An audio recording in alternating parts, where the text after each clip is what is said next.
رسول اللہ صلی اللہ علیہ وسلم کے متعلق کہا کہ یہ بے دین ہو چکا ہے، نعوذ باللہ،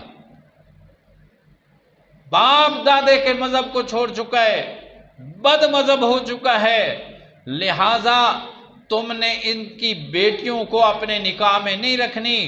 میں کائنات کی خوبصورت کی سے خوبصورت عورتیں تمہارے عقد کے اندر، نکاح کے اندر لاؤں گا، لیکن تم محمد صلی اللہ علیہ وسلم کی بیٹیوں کو طلاقیں دے دو۔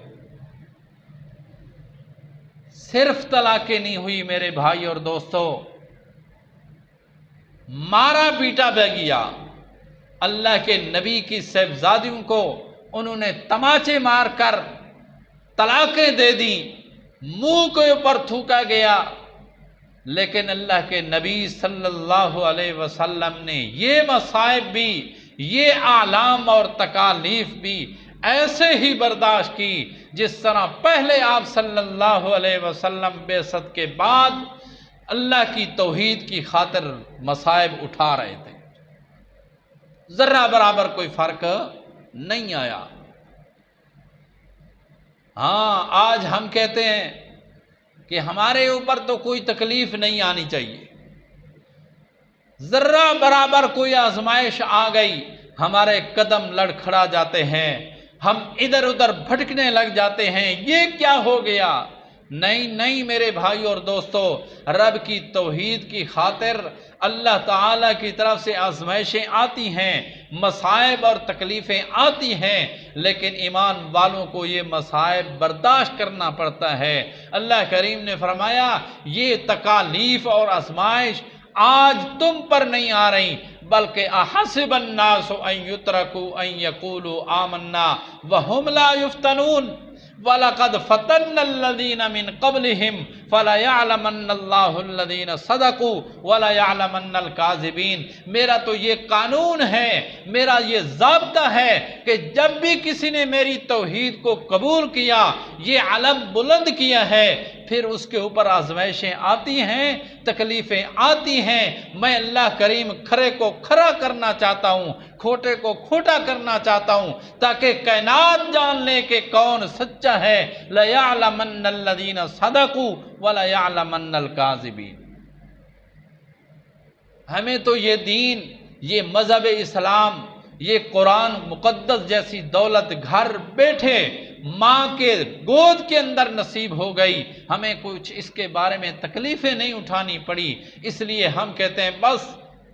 اور بھی ہمارے اوپر کوئی تکلیف نہیں آنی چاہیے۔ نہیں نہیں، تکلیفیں اور مصائب آئیں گے لیکن برداشت کرنا پڑے گا۔ دیکھو تو صحیح، امام الانبیاء، انبیاء کے امام، دونوں جہان کے سردار،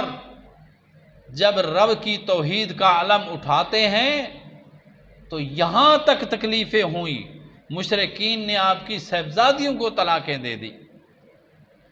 تو اللہ کے نبی پریشانی کے عالم میں تھے، لیکن آپ صلی اللہ علیہ وسلم کے انتخاب ہوا دامادگی کے لیے تو حضرت عثمان غنی رضی اللہ تعالی عنہ آپ کو نظر آئے۔ آپ نے اپنی پہلی بڑی بیٹی حضرت رقیہ رضی اللہ تعالی عنہ حضرت عثمان کے عقد نکاح میں کر دی۔ کافی عرصہ آپ کے عقد نکاح میں رہیں، سن چکے ہیں کہ حبشہ کی پہلی ہجرت میں بھی اماں رقیہ ساتھ تھیں، دوسری ہجرت میں بھی ساتھ تھیں، مدنی ہجرت میں بھی آپ کے ساتھ تھیں، لیکن جب مدینہ منورہ میں پہنچے، سال 2 سال گزرا،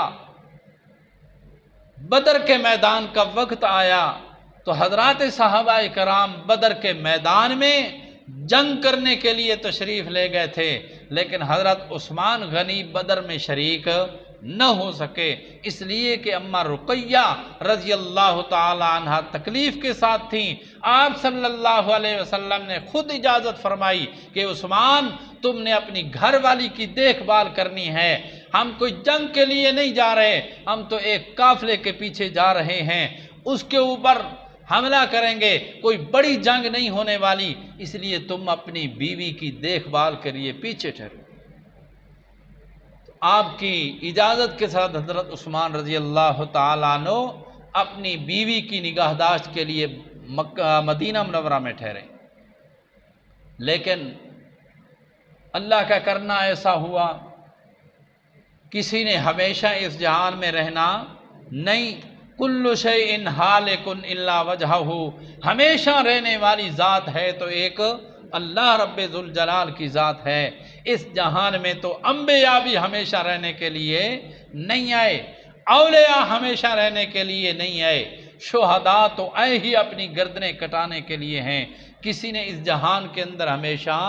نہیں رہنا۔ بدر سے جس دن واپسی ہوئی اسی دن اما رقیہ رضی اللہ تعالیٰ عنہ کا انتقال ہو گیا۔ پھر کچھ عرصہ گزرا، حضرت عثمان رضی اللہ تعالیٰ عنہ پریشان رہنے لگے، تو اللہ کے نبی صلی اللہ علیہ وسلم عثمان کی پریشانی برداشت نہ کر سکے، آپ نے فرمایا عثمان میری دوسری